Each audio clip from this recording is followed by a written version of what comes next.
We lost one of New York's finest, Detective Jonathan Diller, who was fatally shot in the line of duty.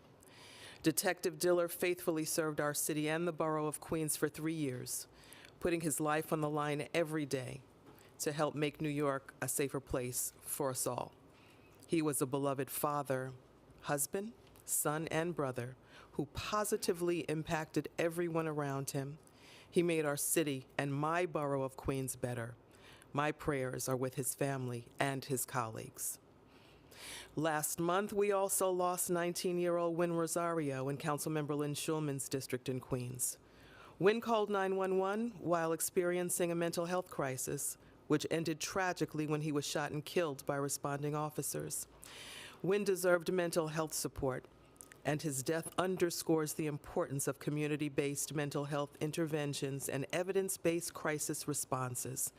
The Council continues to call for greater investments in mental health services that advance these goals within our upcoming city budget, and my prayers go out to Wynn's family. Last week, the Council released its official response to the Mayor's fiscal year 2025 preliminary budget.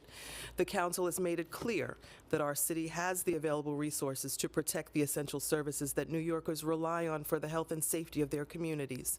Many of the budget cuts made by the administration were not only too broad and carried destabilizing consequences for our city and constituents, but were unnecessary in the first place. The Council's preliminary budget response proposes a balanced and responsible path for our city with a $6.15 billion in additional funds available to help reverse certain cuts, invest in critical areas for the city, address under-budgeting in the mayor's preliminary budget, account for expiring federal stimulus funds, and strengthen the city's reserves. Our investments are focused in several areas that respond to some of our city's most significant challenges: affordable housing, 3K, other early childhood education programs, and our public schools, CUNY, proven mental health solutions, programs that reduce recidivism, our cultural institutions and libraries, and an array of other vital services for New Yorkers. True public safety requires holistic investments by the city, as our city's district attorneys testified at the Public Safety Committee's budget hearing. We know that New Yorkers across our city need mental health solutions that help people access support, avoid crisis, and avert harmful cycles that exacerbate their challenges. Building on the Council's mental health roadmap, we call for over $200 million for mental health services, including investments in proven solutions like forensic assertive community treatment teams, mental health courts, and supportive housing that need investments at a greater scale. It is also critical that we restore and expand investments into the programs that reduce recidivism and prevent crime, which have recently been cut by the administration. We are prepared to advocate for these solutions in our city budget. The Council is a responsible steward of our city's fiscal health. We have demonstrated our commitment to advancing a budget that is not only fiscally balanced, but also protects essential services for New Yorkers and charts a path towards stability for our city. And finally, yesterday, the murderer of 14-year-old Amir Griffin was sentenced to 30 years in prison. Amir lived in my district. He was a student and a star basketball player at Benjamin Cardozo High School who helped to one day make it to the NBA. Amir's death devastated his family and shook our community to its core, and I will never forget that tragic night and the raw emotions that myself, my staff, and amazing members of the 113th Precinct and community leaders shared as we somehow tried to comfort each other. As a mother and grandmother, my heart still breaks for the loss of that dear child. And as the council member for the 28th District, where Baisley Park houses are located, it is still my vision and intention to upgrade and rename the community center, the Amir Griffin Community Center. NYCHA, do the right thing and lift the unnecessary pause you have placed on this upgrade that was promised to this grieving family so many years ago. Now let's move on to our stated agenda. First, we will vote on the following finance items: a transparency resolution approving new designations and changes of certain organizations receiving funding in the expense budget, a preconsidered resolution sponsored by Councilmember Justin Brannan, authorizing a 40-year Article 11 tax exemption for the preservation of 2 rent-stabilized buildings in Councilmember Abreu's and Salam's districts. A preconsidered resolution sponsored by Councilmember Brannan, authoring a 40-year Article 11 tax exemption for the preservation of 20 rent-stabilized buildings in Councilmember Felice's and Stevens districts. And a preconsidered resolution sponsored by Councilmember Brannan, authorizing a 40-year Article 11 tax exemption for the preservation of 1 rent-stabilized building in Councilmember Hudson's district. Next, we'll vote on the following appointments. Andrea Bierstein to the New York City Taxi and Limousine Commission. Maria Almonte Weston as a Commissioner of the New York City Local Conditional Release Commission. George Goodman as Commissioner of the New York City Local Conditional Release Commission. Councilmember Jennifer Gutierrez as a member of the New York City Commission on Public Information and Communication, and Ngoso Okaro as a member of the New York City Equal Employment Practices Commission. Next, we'll vote on the following land use items. 396-40 Avenue X rezoning will facilitate a new 7-story mixed-use building with 45 housing units, including 12 affordable units, retail and medical office space, and 45 accessory off-street parking in Councilmember Brannan's district. The council will be modifying the MIH text amendment to remove option 2 and require MIH option 1. Willets Point Phase 2 will facilitate the second phase of a long-term area-wide redevelopment strategy that re-envisions the Willett Point neighborhood in in Queens, in Councilmember Moya's district. This phase will create approximately 1,400 permanently affordable housing units, a 250-room hotel, a 25,000-seat stadium that will be the home of the NYC Football Club, 2.8 acres of public and 80,000 square feet of local retail space. This project will build the city's first stadium dedicated to soccer and bring much-needed affordable housing to our city. Lastly, 2 applications in Councilmember Caban's district. 30-11 12th Street rezoning will facilitate a new 8-story mixed-use building with approximately 86 housing units, including 26 units that will be permanently affordable, ground floor retail, and 41 accessory parking spaces. The council is modifying the application to remove MIH option 2 and require option 1 and add the deep affordability option.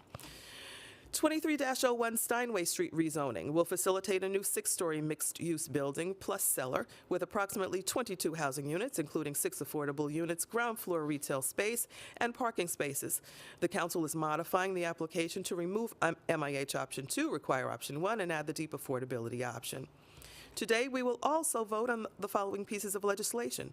Resolution 74, sponsored by Councilmember David Carr, would recognize April 17th annually as Giovanni da Verrazzano Day in the city of New York. Resolution 69A, sponsored by Councilmember Lincoln Ressler, would prohibit and void provisions in employment agreements that shorten the statute of limitations in which claims and complaints of unlawful discriminatory practices, harassment, or violence may be filed, and in which civil actions may be commenced according to the city's human rights law. I invite Councilmember Ressler to the podium to discuss his legislation. Thank you so much, Speaker Adams. It really is an honor to serve in this council with you, and coming on the heels of the exceptional budget response from the council that showed that we can restore every single one of the problematic cuts that the mayor has been putting forward, it really feels like we're hitting our stride. So thank you for your leadership. I'm thrilled that we have the opportunity to vote today on Intro 69. No one should ever have to experience harassment or discrimination or even violence in the workplace. And when these unfortunate incidents occur, New Yorkers can depend on our city's human rights law to be able to hold their employers accountable. Unfortunately, many large employers, like the largest private employer in New York State, Northwell Health, have been forcing employees to sign contracts that limit and undermine their own rights. When you're applying for a job or when you actually begin employment, many large employers are forcing their employees to limit the time that they can sue when harassment or discrimination occurs in the workplace to only a 6-month period. These contracts are unreasonable and they are contrary to public policy. 6 months is not enough time for you to recover from an experience of harassment or discrimination, find an attorney, and actually file a lawsuit. The city's human rights law set a 3-year time limit for a reason, and our legislation today will close unfair, deeply problematic corporate loopholes once and for all. And when this bill is signed into law, it will take effect immediately so that we can protect the rights of workers across New York City. I really want to thank again the Speaker for her leadership. I want to thank Chair bill. And this bill came from a constituent in my district who's an employment attorney, Ann Clark, and she brought us this idea because she was clients who were experiencing this very form of unfair treatment from their employers. And my chief of staff, Molly Haley, who is absolutely brilliant, is the person that actually should be up here talking about it. But that's not how it works. So thank you all for your help and really appreciate it. Thank you. Thank you, Council Member. Introduction 126A, sponsored by Minority Leader Joseph Borelli, would require the Fire Department of New York to provide body armor to employees within the Bureau of Emergency Medical Services, or EMS. This provision would largely codify existing practices and establish requirements that equipment meet ballistic and stab-resistant standards. And Introduction 127A, also sponsored by Minority Leader Borelli, would require that FDNY provide de-escalation and defense training to EMS employees. I invite Councilmember Borelli to the podium to discuss this legislation that is indeed personal to me as well. Thank you for your bills. Thank you, Madam Speaker, and it's great to have your support. These are bills that have been being kicked around for a number of years, going back to when I was chair of the committee in the last council. Our EMTs are not leftover first responders, so they are not just simply given leftover body armor that was used by other agencies, that was gotten secondhand, and things like that. So this bill codifies the standards that must be met. We want them to be protected from both bullets and stab wounds. And the second bill authorizes the department and requires them to give self-defense and de-escalation training to EMTs once every 3 years. And we know that this type of training is going to be based on the types of encounters that they have responded to. We know just 2 years ago we lost Lieutenant Allison Russo, who was unfortunately stabbed to death. Just 4 years before that, we lost EMT Yadira Arroyo. Both of these situations may not have been stopped by a ballistic vest. They may have, in the case of Lieutenant Russo, but both of these might have been resolved with some de-escalation training. So going forward, these folks don't have a choice whether they get to respond to an incident or not. We expect them to go wherever the danger is. Oftentimes when there are incidents involving police, they don't know who the bad guys are, who the good guys are. They just have to respond to the scene and do the best they can. They're our angels, and we should treat them like that and make sure that they are given the best chance to come home safely to their loved ones every night. Thank you. Thank you so much, Minority Leader. In behalf of my daughter, who was EMS, and her colleagues, she's now paramedic, I thank you so much again for your legislation. That does conclude our stated agenda. With that, we will take on-topic questions first. Yeah, so it's kind of like a borderline question. You can tell me if it's out of order. So I'd say you should dive EMS directly into the topic here because you're both, I know you work so long and you're personally connected into it. Yeah. You talked about the secondhand equipment aspect of it, and this feeds into the sense that they do feel, because they've been promised for so long pay equity and status with the fire department, firefighters. This council in previous administration voted to give them that uniform status. Yep. Would you say to them, those who are discouraged that they still don't have pay package equity despite the support of the council and now a generation of promises from various politicians? I'll start, and then Minority Leader, if you want to chime in. The boundary? Yes, certainly, certainly, Bob. Yeah, certainly, and as you said, you're well aware of the fight that this council has been in behalf of our EMS workers for a long, long time. We are still at that table trying to ensure equity, which we know there is a tremendous gap between FDNY, the work of FDNY, the work of EMS workers who fall under the purview of FDNY as well. We are still working as a council our best to make sure that that happens. But you also understand that there is a collective body between that is working also, and that is the body that we have to work with to get on board with the equity that these workers deserve and have looked for so many years. So while the council can go but so far in advocacy, and believe me, we will continue to do that. I have grandchildren that are now on their way to college, and they need help. So we will continue our best fight. But again, there is another body that has to be moved to do the right thing by those workers. Well, we're talking about, bargaining as well. We're talking about unions and a lot of other folks that are involved in this work as well. Right? I mean, so this is Oh, one of those absolutely. occasions where you Absolutely. vote. Yeah, if you want to give me some more. We're bipartisan on a lot of things, by the way, Bob. On more than we disagree on. I mean, the city has taken steps to compensate EMTs better, so that's a good thing, and we shouldn't take anything away from that.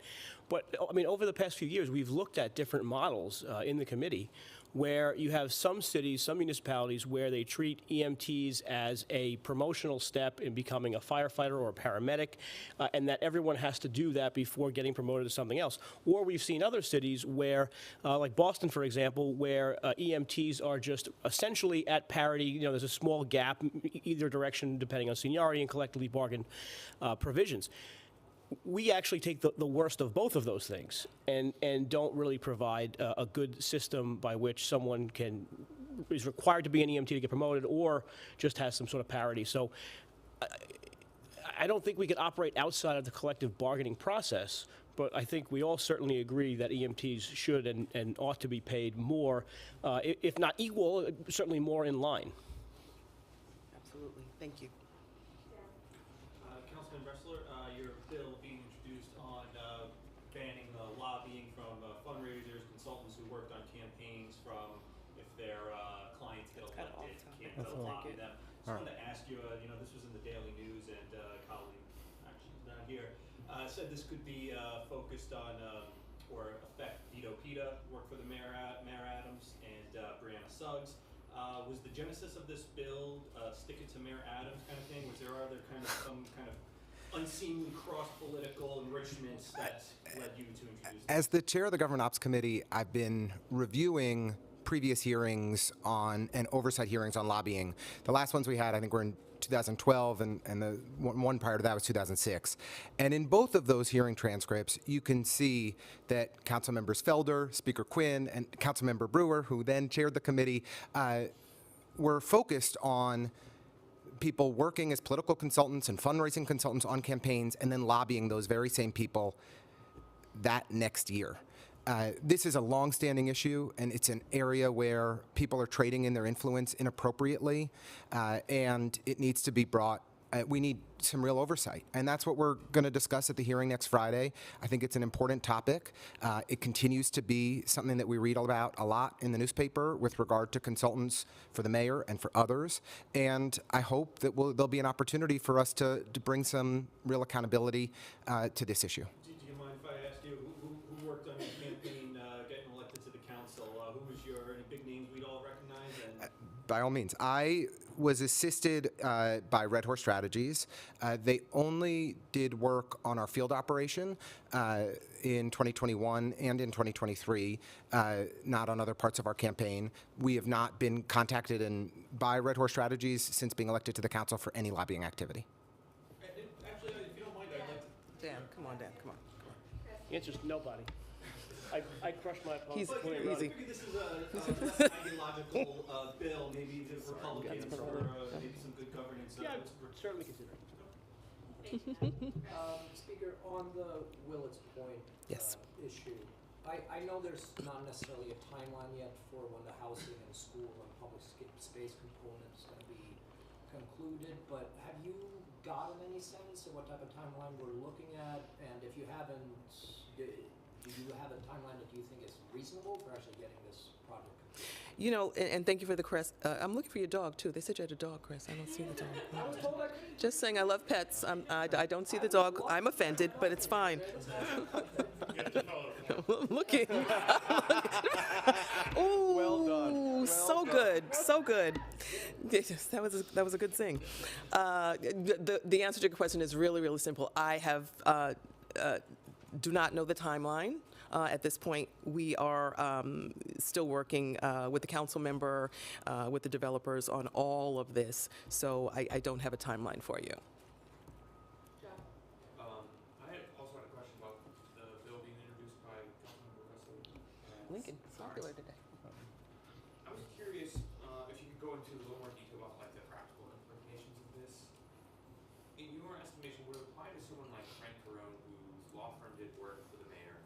Obviously, he came to the administration, so he was subject to that anyway, but just in a theoretical world, like let's say in the 2025 campaign.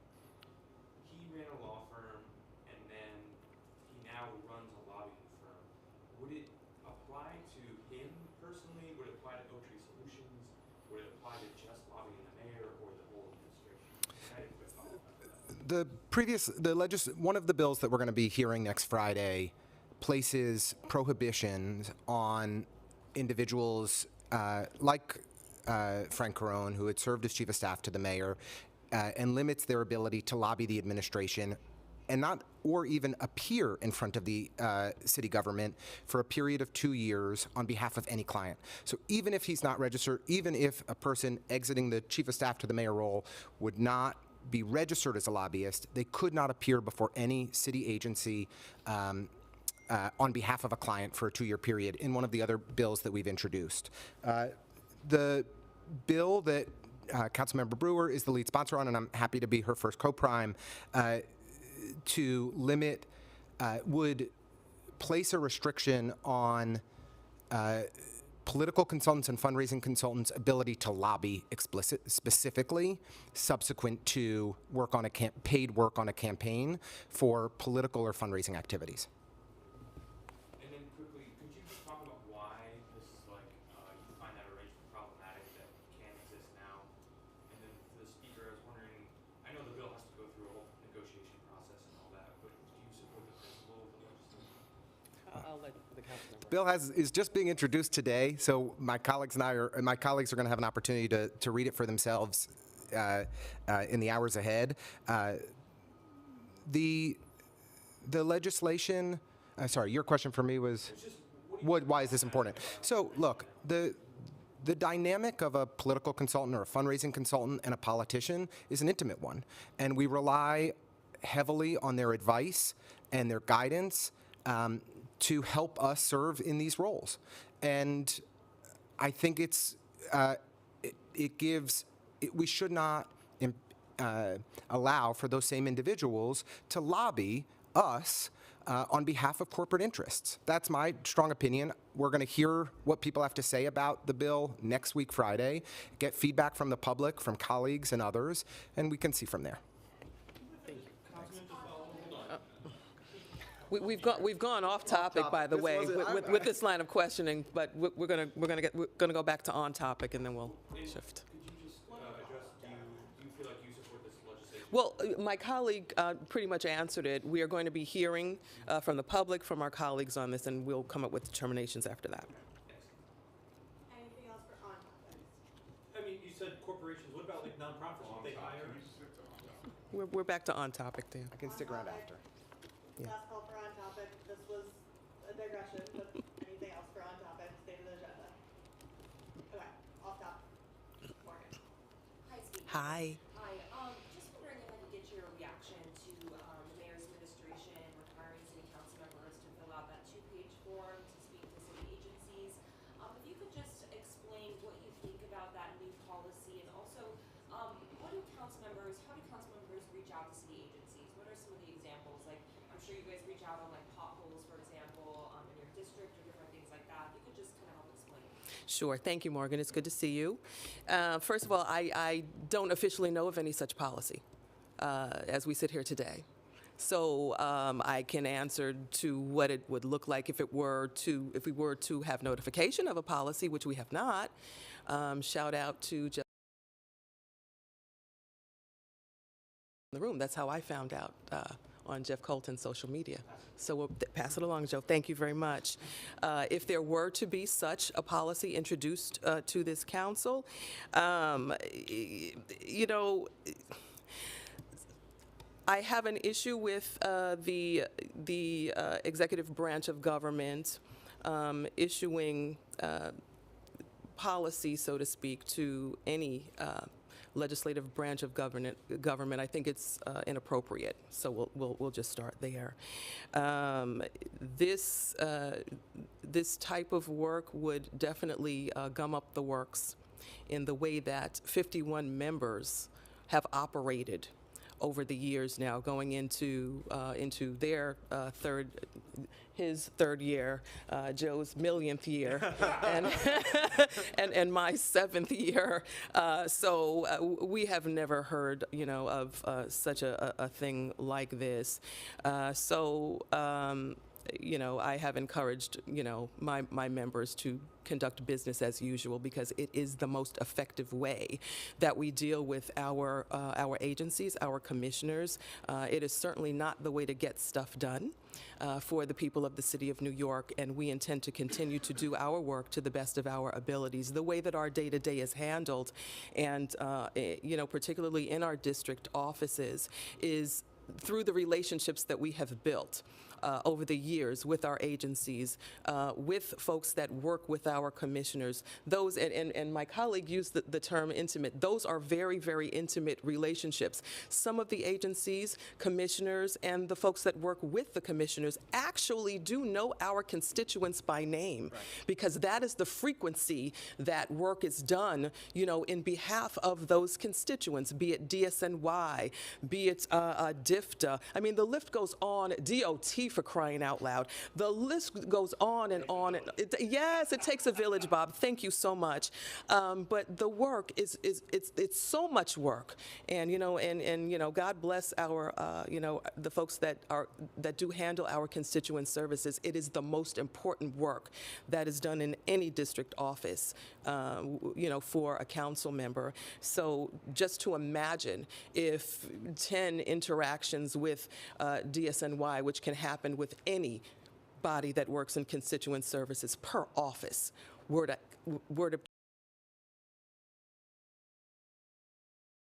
forum yet. Still, I don't know any knowledge of a forum. I have not been informed of a forum. But I can't imagine such a thing impeding the work for the people of the city of New York. So the mayor hasn't spoken about this to you at all yet? I have gotten, I haven't, my team hasn't, we have not received any official notification on any such forum or forums. So should this form actually, Oh, Ethan. but do you consider this like an escalation of kind of already ratcheting up tensions between the two sides of City Hall? And, you know, another example of maybe some executive overreach. You know, I know that kind of language was used a lot around the city PEPS bills, that not implementing those. Yeah, no. I don't think, you know, in all honesty, I don't think that, you know, for any proposal, you know, this forum proposal or whatever it is, I still don't know what it is. I don't think that it would be anything intentional, you know, to kind of, you know, somebody in here said stick it to ... you know, to stick it to the council. I really don't believe that's the case. I really do believe if that were to be the case, the intentions behind it were probably very noble, probably, you know, would think that this would be effective, but I dare say it has never been tested, and it would not work with a 51-member body such as this. So, yeah. Would you be open to testing it? No. On that same policy, since it's front of mind for everyone, have you heard from any members yet who have run into issues because of this policy? They're trying to get a hold of someone on an agency level? You know, Chris, actually, when it was first noted by social media, you know, and some of you in this room, a couple of colleagues did say that they had put in for something and something was bounced back and saying fill out a form. So again, hence my statement and encouragement to my members yesterday would be to continue business as usual. We don't want things to get, bogged down for the people who need services. Goodness knows we have enough when it comes to headcount already and vacancies in agencies. We don't need anything else holding up the work and the progress of service delivery for New Yorkers. Do you think this sends some sort of chilling message to commissioners to stop talking to council members? No, not at all. The relationships between the council and our commissioners, for all intents and purposes, are very, very positive ones. Our colleagues in the council respect the work of the commissioners. The commissioners work very hard, and I dare say that this would make their day even more difficult as well. Thank you, Chris. Bob, you'll be our last question. Thank you. Well, I guess to try to tie these together, so we have this approach about information and trying to get control of it. And at the same time, we have the unprecedented encryption that's going on that started in North Brooklyn, that's now throughout Staten Island, where for the first time ever, real-time New York City radio police communications will be encrypted. I'm just not wondering if there isn't like a concern about transparency here in the sense that we need that to know what's happening in real time. When things go wrong, it's that real-time information that helps, particularly if there might be some uses of excessive force.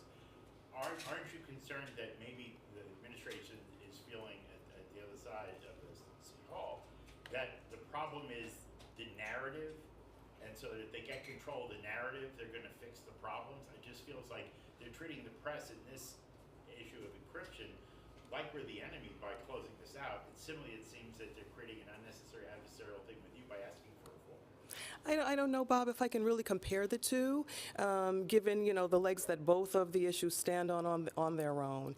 As far as the encryption situation is concerned, I understand both sides, actually. And, we in the council are working through those things, obviously.